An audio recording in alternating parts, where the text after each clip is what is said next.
Assalamualaikum warahmatullahi wabarakatuh. Waalaikumsalam warahmatullahi wabarakatuh. Halo teman-teman semua, kembali lagi bersama kami di podcast Rasionalika Darussunnah.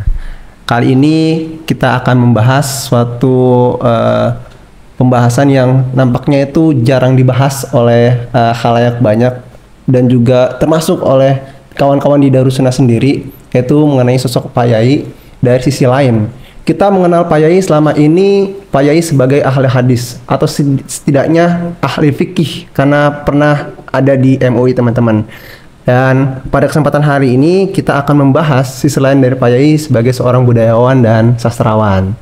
Nah, dan pada kesempatan hari ini kita sudah kedatangan tamu yang sangat capable untuk membahas tentang hal ini, dan saya pertama kali mendengar klaim bahwasanya Pak Yai sebagai budayawan dan sastrawan pun dari beliau.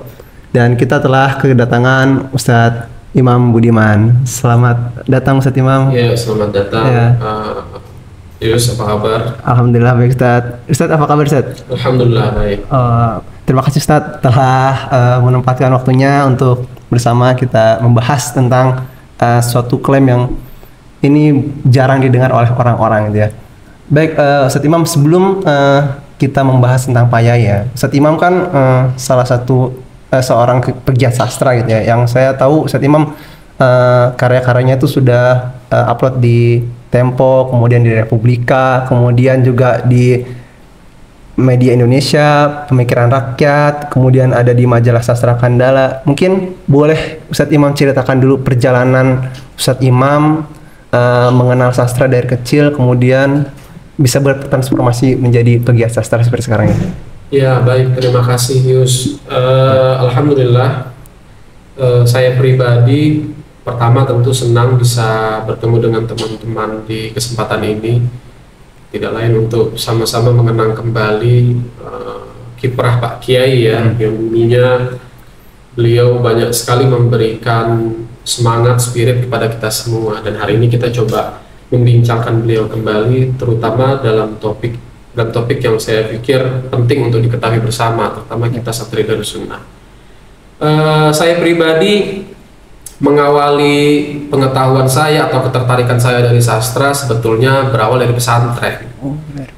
Jadi kalau merujuk ke masa kecil, ingatan saya hanya terbatas pada seperti yang pernah atau sering saya sampaikan, hanya terbatas pada buku-buku yang disediakan oleh orang tua. Jadi saya selalu punya pengalaman anomali yang sering saya ceritakan itu. Pengalaman pertama saya dengan buku-buku itu yaitu buku-buku seri Hidayah itu. Seri Hidayah. Seri Hidayah itu adalah, kalau teman-teman yang generasi sekarang nggak tahu, itu adalah buku yang kita nggak tahu fiksi atau tidak gitu. Iya, ada orang meninggal kemudian dipenuhi belatung tubuhnya. Kemudian ada orang meninggal terus ada burung hitam yang mematuki mayatnya gitu. Nah, itu buku itu sebetulnya bacaan dewasa. Itu saya tidak memiliki banyak akses karena saya tinggal di Kalimantan. Tapi sekali lagi orang tua saya termasuk yang support untuk membelikan saya buku secara rutin. Pada akhirnya saya mulai terbiasa membaca meskipun bacaan dewasa saya pikir. Kemudian ketika di pesantren, nah ini perkenalan saya pertama kali, saya membaca karya-karya sastra lokal terutama. Jadi saya pesantren di Kalimantan Selatan, di Banjarmasin, dan Kalimantan Selatan salah satu yang geliat sastranya hidup sampai hari ini. Jadi di Kalimantan sendiri, Banjarmasin atau orang-orang Banjar itu terbiasa dengan sastra.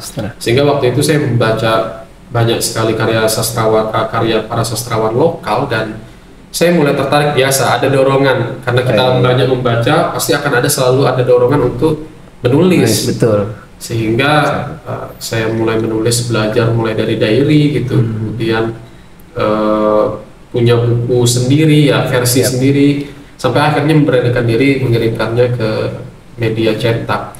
Singkat cerita, ini yang paling utama, ketika saya masuk Darussunnah, saya nggak tahu kalau Pak Kiai itu adalah orang yang atau sosok yang sangat mendorong santrinya untuk menulis.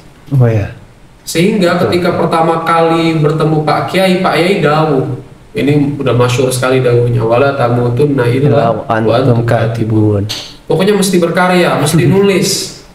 Waktu itu saya ingat sekali, saya masih dimuat di koran-koran lokal saja di Kalimantan.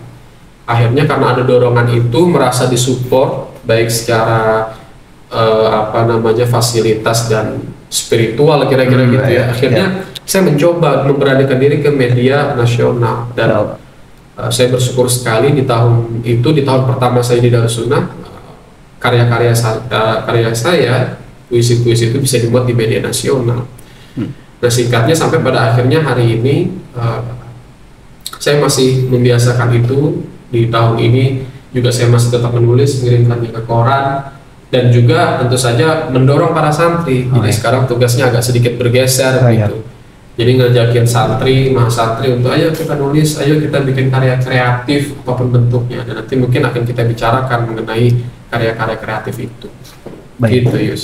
Baik, wah luar biasa sekali ya perjalanan Ustadz Imam yang walaupun ada keterbatasan ya, kita tahu daerah Kalimantan itu yang jauh dari peradaban Jawa yang sebagai pusat peradaban di Indonesia, bisa kita katakan seperti itu, tapi tidak menghalangi Ustadz Imam ya untuk terus membaca dan akhirnya semangat menulis dan menghasilkan berbagai karya. Saya meng-highlight tadi perkataan Ustadz Imam, adanya dorongan Ustadz Imam lebih semangat untuk menulis karena memang bertemunya dengan sosok Pak Yai ya. Nah mungkin boleh dijelaskan Ustadz bagaimana sosok Pak Yai yang pernah Ustadz Imam klaim sendiri gitu ya, sebagai seorang budayawan dan sastrawan yang teman-teman sekira mungkin belum melihat itu ya Ustadz. Mungkin boleh Ustadz jelaskan. Iya, pertama kali saya menyadari bahwa Pak Kiai adalah orang yang paham dan mengerti betul dengan akar identitasnya. Saya pikir ini penting, karena begini, selama ini kita hanya mengenal Pak Kiai itu sebagai seorang pakar ilmu hadis. Ya betul. Kita bisa lihat Darussunnah sebesar ini sekarang tidak lain karena kiprah beliau, kontribusi beliau. Kemudian beliau juga sebagai seorang pakar hukum Islam. Betul. Jelas, karena memang beliau ahli di bidang itu, terlibat juga di Komisi Fatwa MUI. Betul. Dan beliau lebih dikenal itu. Tapi ada satu hal lain ketika saya bersentuhan dengan karya-karya Pak Kiai. Memang di pengalaman halaqah sendiri Pak Kiai menampilkan diri sebagai seorang cendekiawan, intelektual. Betul. Beliau menyampaikan karena beliau mengajar Bukhari Muslim. Betul. Kemudian dalam kesempatan seminar misalnya beliau juga tampil sebagai cendekiawan. Tapi ketika membaca karya yang lain, saya merasa menemukan momentum. Semisal, pertama kali saya mendapatkan buku Pak Kiai itu hadiah dari panitia orasi itu ya. Saya dapat buku itu karena berhasil menjawab pertanyaan. Buku yang saya terima adalah Ada Bawal Kok Pilih Tiram. Oh, buku itu, ya. Saya nggak tahu ini apa isinya, tapi karya Pak Kiai. Jadi perkenalan saya dengan Pak Kiai itu, buku yang saya baca pertama itu adalah Ada Bawal Kok Pilih Tiram. Saya buka, isinya pantun. Saya udah merasa Pak Kiai nulis pantun, kira-kira itu, di pengalaman pertama saya. Kemudian saya baca, saya selesaikan. Kemudian di tahun-tahun berikutnya saya mulai intensif membaca semua karya Pak Kiai. Akhirnya saya bertemu dengan Kidung Bilik Pesantren, dan ini juga salah satu yang kemudian nanti saya tuliskan di dalam esai saya. Kemudian ada Ramadan bersama Kiai Duladi. Ya, betul. Nah, dari ketiga buku ini, kemudian saya mencoba untuk membaca motif. Nah, ini yang penting juga. Pak Kiai menulis satu kata pengantar yang menarik sekali menurut saya. Dan ini tidak terpublikasikan. Di antaranya Pak Kiai mengomentari soal bagaimana Pak Kiai itu adalah orang yang menaruh perhatian lebih terhadap sastra dan budaya. Itu tadi saya katakan. Jadi beliau mengatakan, beliau menulis judulnya dakwah berbasis kultural. Oh iya. Itu pertama kali saya mendengar dakwah kultural, yaitu dakwah yang mengintegrasikan antara nilai agama dengan sosial budaya. Dan ini saya tidak pernah ketemu Pak Yai ngomongin ini sampai beliau wafat, karena memang kesempatannya kira-kira begitu ya, belum ada momennya. Dan itu brilian sekali. Beliau misalnya menuliskan tentang bagaimana tradisi atau budaya yang dibawa oleh Sunan Kalijaga, mula-mula dari Sunan Kalijaga dengan Dandang Gulanya itu mesti dilestarikan. Jadi beliau bercerita di dalam kata pengantar itu. Beliau melihat tradisi masyarakat Jawa Tengah. Ada tradisi maca ya. Kemudian ada tradisi ngambia. Ngambia, betul. Jadi masyarakat itu membaca syair-syair puji-pujian menggunakan bahasa Jawa, tapi isinya mengenai nilai-nilai Islam, tauhid, akhlak. Betul.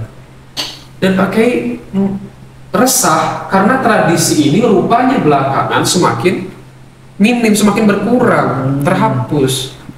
Maka Pak Kiai dengan tegas sekali Pak Kiai menulis bahwa tradisi yang dibawa atau budaya yang dibawa oleh Sunan Kalijaga dalam bentuk gamelan, dalam bentuk wayang, kemudian dalam bentuk serat dan lain sebagainya itu mesti dilestarikan.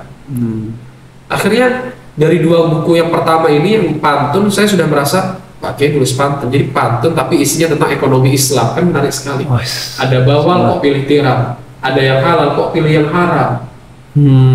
Jadi bagaimana Pak Kiai sadar betul bahwa pantun ini bagian dari akar tradisi kita. Kalau kita belajar sastra Indonesia lama pantun merupakan bagian dari identitas kita. Betul. Lalu dalam Kidung Milik Pesantren, beliau sangat menarik sekali apa yang beliau tuliskan. Ini menunjukkan beliau sebagai sosok ulama yang dinamis. Tidak hanya itu, tapi kreatif dan inovatif. Ini yang tidak kita soroti. Iya. Bagaimana sebuah syair ditulis, dibawakan menggunakan tembang Jawa. Tembang Jawa, menarik ya. Tapi ditabuhi dengan hadroh dan diselingi sholawat. Ini tembang Jawa saja, tapi isinya menggunakan bahasa Inggris. Ini inovasi yang Pak Kiai menuliskan ini ya. Kemudian beliau membawakannya, beliau bercerita bahwa syair ini saya bawakan di Hong Kong, di Amerika ketika safari. Jadi sekali lagi perhatian beliau terhadap sastra besar dalam hal ini. Hanya saja memang porsinya tidak sebesar beliau sebagai pakar hukum Islam, pakar hadis. Adapun secara budaya, perhatian beliau dalam sebuah ceramah beliau mengomentari atau merespon tentang bagaimana sebetulnya budaya ini bisa masuk ke dalam nilai luhur Islam. Beliau salah seorang yang menggagas, ini diantaranya. Beliau adalah salah seorang yang menggagas bahwa kubah masjid itu tidak harus bentuknya serupa seperti kubah yang bulat itu. Karena kalau kita lihat dari sejarahnya, kubah yang bulat itu menurut penuturan beliau adalah warisan dari Turki Utsmani. Makanya beliau kalau setiap kali dakwah ke daerah-daerah, beliau cerita, beliau ke Tarakan, beliau ke Bali ketika ceramah, beliau menyampaikan di masjid atau menyampaikan di majelis itu, nggak apa-apa, bikin saja masjid yang sesuai dengan ornamen, interior, dan lain sebagainya yang khas di masyarakat tersebut. Misal kalau di Jawa biasa menggunakan arsitektur itu joglo misalnya. Bikin saja masjid dengan gaya joglo atau gaya limasan. Jadi Pak Kiai adalah orang yang mendorong bagaimana budaya lokal itu bisa berbaur dengan agama. Kemudian selain itu juga misalnya di antara gagasan Pak Kiai lainnya, Pak Kiai adalah orang yang melarang di Darussunnah terutama itu thiyabus syuhrah. Thiyabus syuhrah ini secara definisi adalah pakaian yang syuhrah, yang wah gitu yang berbeda dengan yang lain. Makanya itu kan jadi pertanyaan orang-orang, kenapa kok santri Darussunnah tidak pernah pakai gamis? Iya, betul. Karena Pak Kiai pernah sampaikan bahwa gamis itu adalah budaya masyarakat Arab. Boleh nggak kita pakai gamis? Boleh saja, tidak masalah.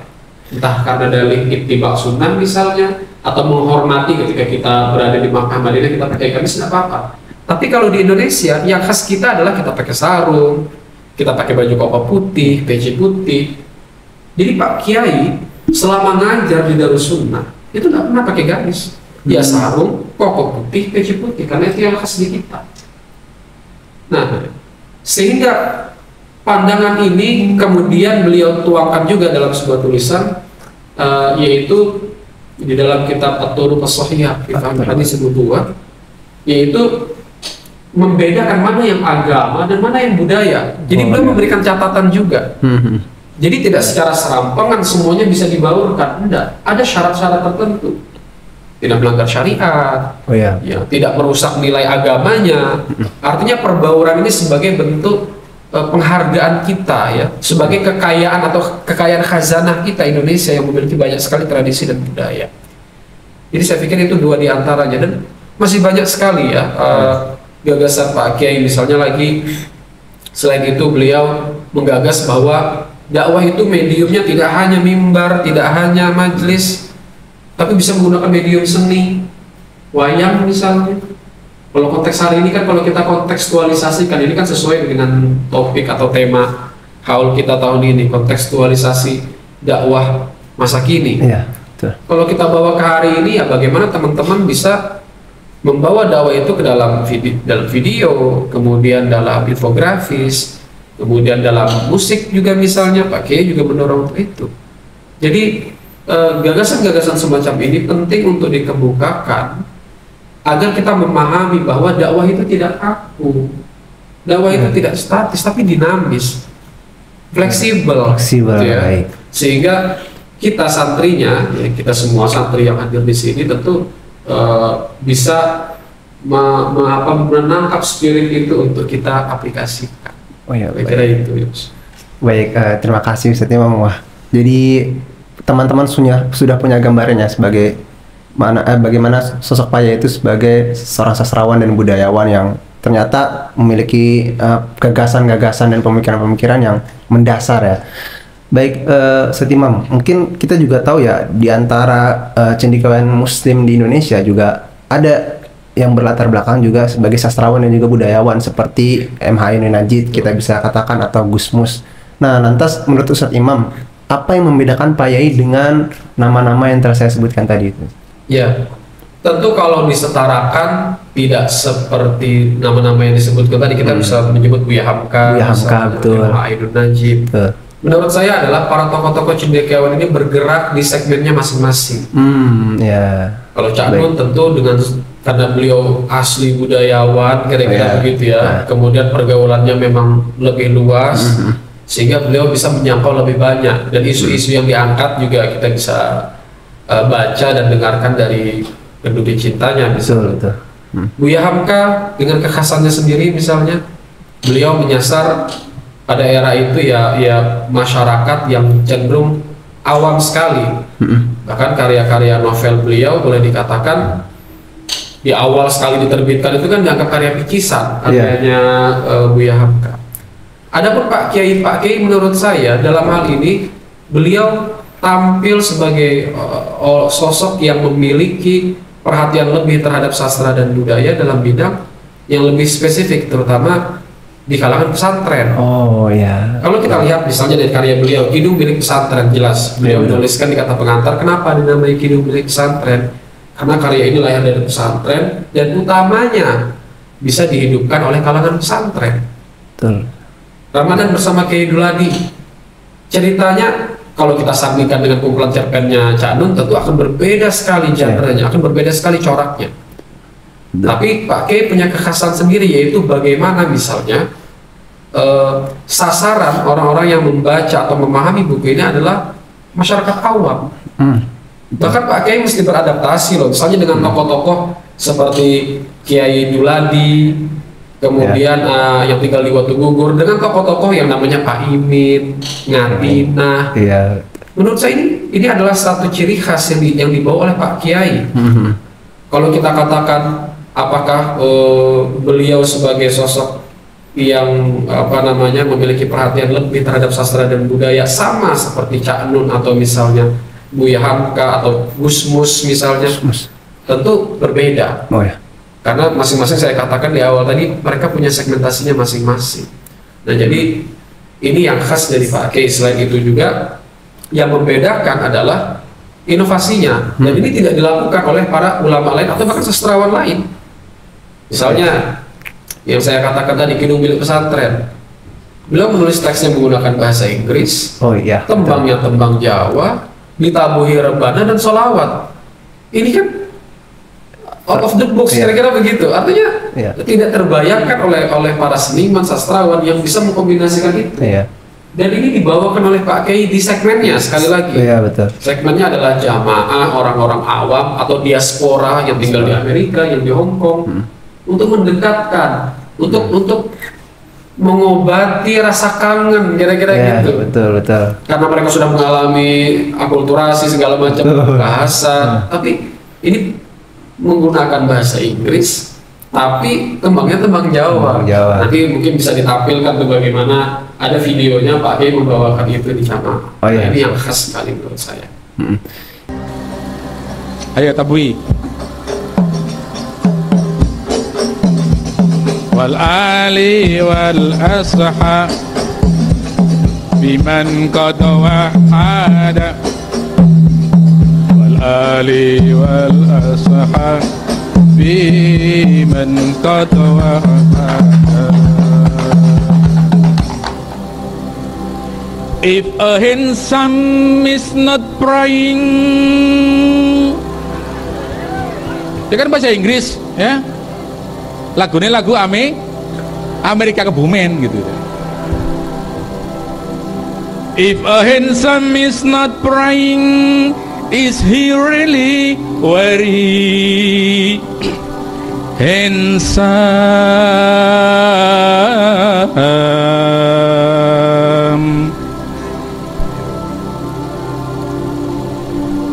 Prophet Yusuf was very handsome,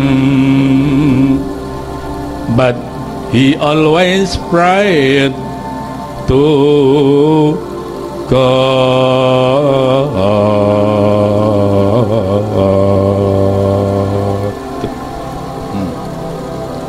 Nothing.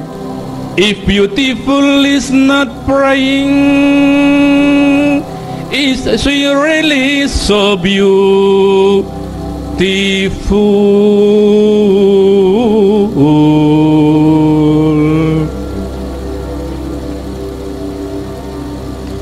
Siti Fatimah was very beautiful, but ada Fatimah ya? GR banget lah rupanya ya. Siti Fatimah was very beautiful, but she always prayed to God.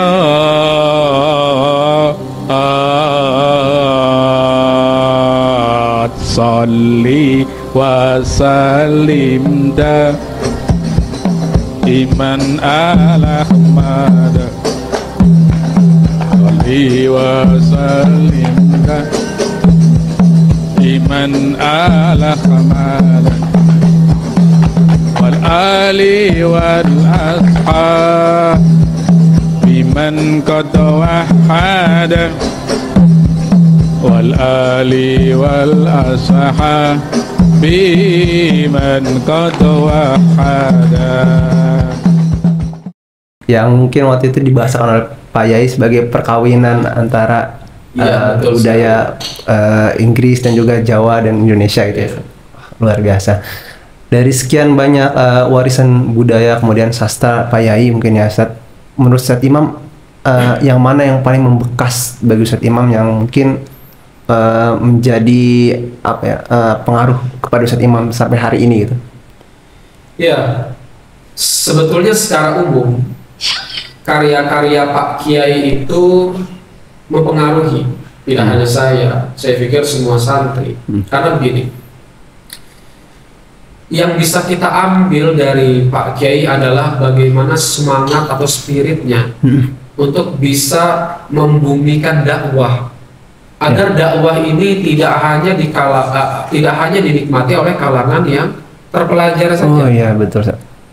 Jadi Pak Kiai menampilkan dua hal. Pertama, beliau sebagai cendekiawan. Kedua, sisi yang lebih humanis sebagai sosok orang manusia. Nah, karya yang mana? Tentu saya bisa katakan hampir semua, dalam arti begini. Kalau kita baca karya-karya beliau yang serius, misalnya Haji Pengabdi Setan yang fenomenal sekali, kemudian Badut Berkalung Surga, Teror di Tanah Suci. Ini selain berisikan informasi dan banyak sekali dalil-dalil argumentasi keagamaan, saya justru menyoroti bagaimana Pak Kiai memberikan judul. Oh iya betul. dengan uslub yang sangat Betul sekali. menarik sekali ya. Kalau ini sebagai buku yang serius, kita punya opsi, misalnya judul buku Pak Kiai Haji Pengabdi Setan itu misalnya dikasih judul Haji-haji yang tidak diterima oleh Allah misalnya. Iya, Ini bisa. kan judul yang mainstream ya, Iya, betul. judul yang udah biasa. Tapi Pak Kiai dengan kesadaran, beliau memberikan judul yang metaforis. Betul sekali. Haji Pengabdi Setan. Setan. Paradoks loh. Ini haji Iya. Pengabdi Setan. Iya, betul. Jadi Pak Yai sadar betul terhadap pentingnya berbahasa. Bukan hanya berbahasa dalam arti bertutur, tapi penggunaannya. Betul. Kemudian misalnya badut berkalung surban. Sebetulnya kan yang di-mention oleh Pak Kiai di dalam buku itu kan adalah para dai-dai yang bertarif ya. Dai-dai yang menjadikan agama Oh iya, betul. untuk dijual kira-kira gitu. Kadang bisa saja judulnya dai-dai apa misalnya dai-dai yang menjual agama. Betul, bisa. Tapi pakai enggak. Badut ini kan bentuk metafor bahwa mereka yang berdakwah karena uang, dia badut, Iya. berkalung surban. Dan hal semacam ini disadari. Ya, artinya beliau yang memberikan judul beliau loh, bukan karena saran, bukan karena apa. Sekali lagi Pak Yai punya perhatian besar terhadap bahasa dan sastra tadi. Padahal bukunya buku serius. Serius. Belum lagi kalau kita lihat misalnya yang bisa kita serap, kita semua serap dan memberikan dampak bagi kita adalah ya buku-buku beliau yang memoir. Ini jarang sekali dikaji. Oh iya. Misal catatan beliau di Maroko.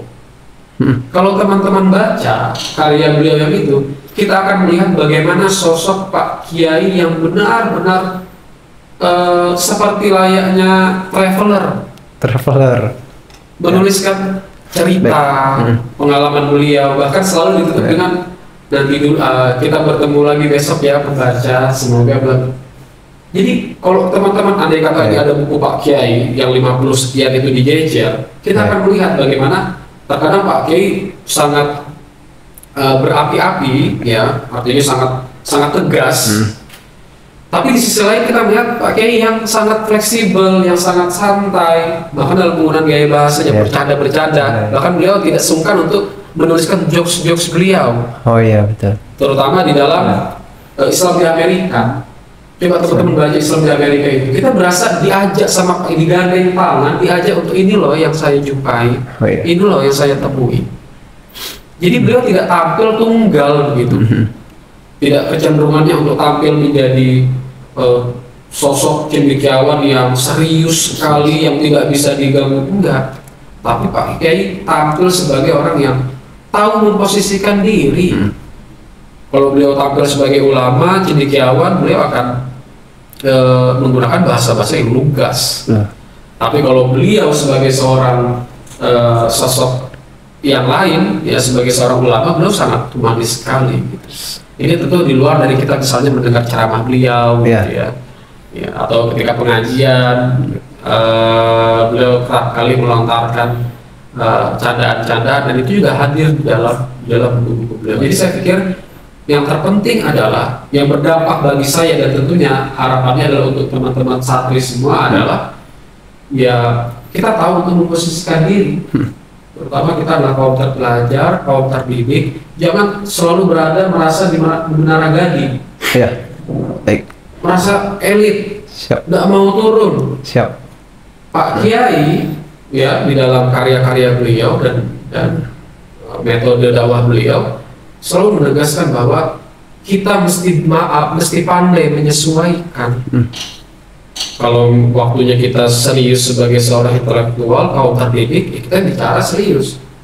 Tapi kalau dalam kondisi yang santai, berbicaranya dengan masyarakat awam, jangan bawa ego intelektual kita itu ke ranah masyarakat. Nah ini kan bagaimana Pak Kiai itu sangat fleksibel sebetulnya. Ini yang ingin kita lihat. Oh iya. Jadi bagaimana beliau pemikiran-pemikiran beliau ya dan perhatian beliau terhadap sastra dan budaya ini tentu mesti kita eksplorasi karena ruangnya tidak besar. Baik. Pak Kiai hanya menuliskan yang saya jumpai dalam riset kecil saya, tulisan-tulisan beliau mengenai budaya dan sastra terbatas di Kidung Bilik Pesantren. Kemudian di Satu lagi ini di karya beliau apa namanya, ada Bawal Kopi Tirap dan Kiai Duladi. Ini Kiai Duladi juga salah satu bagaimana beliau kompleks.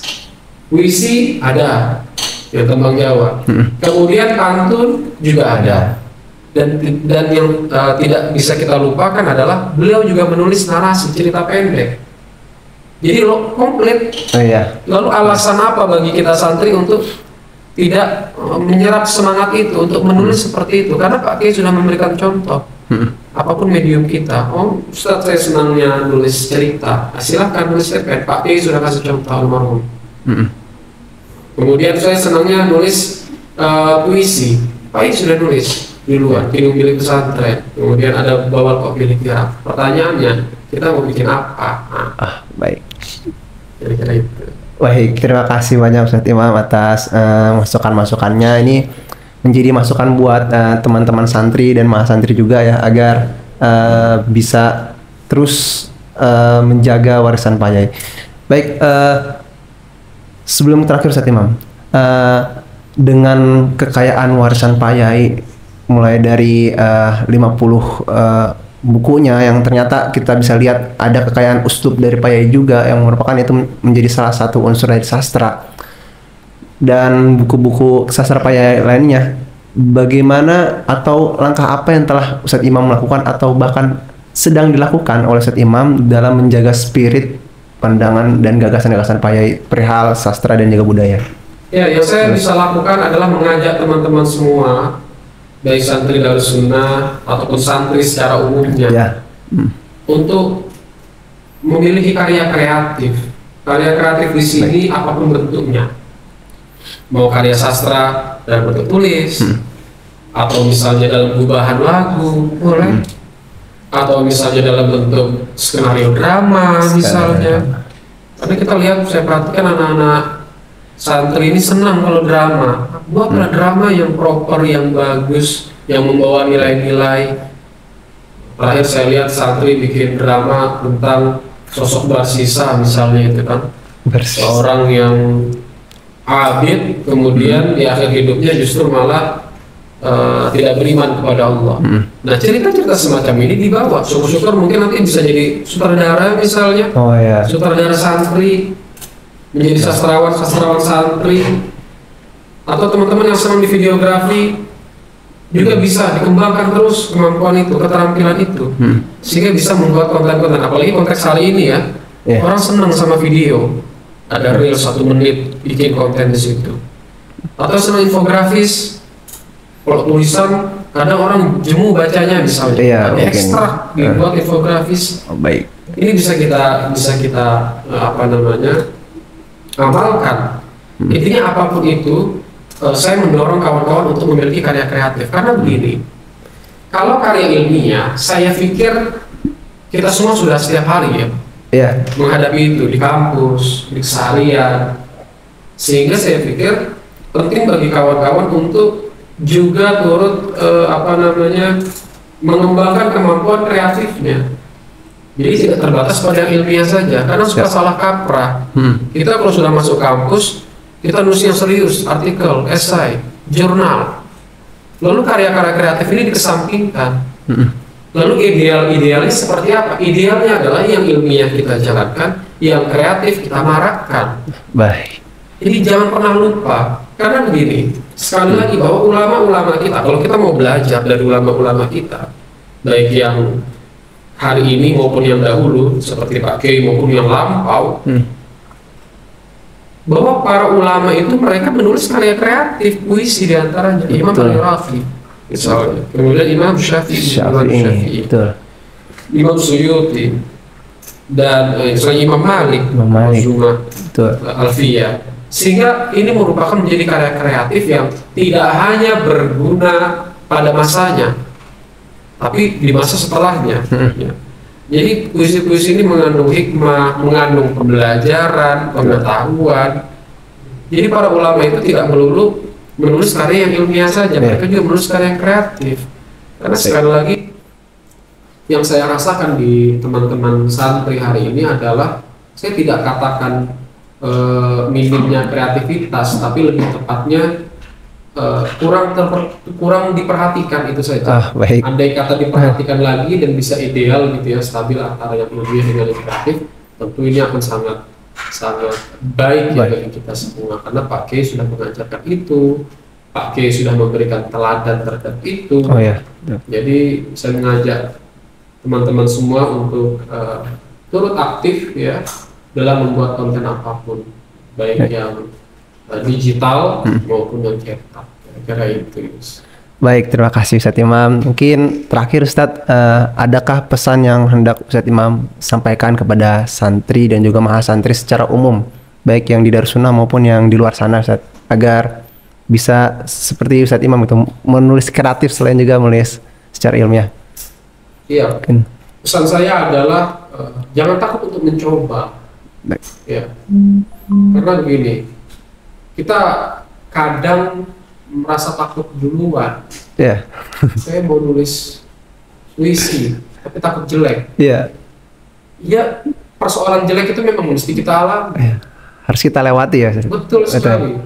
Kadang saya masih suka ditanya itu, apa namanya, masih nulis atau tidak? Masih, saya katakan. Masih ngirim ke media atau tidak? Masih.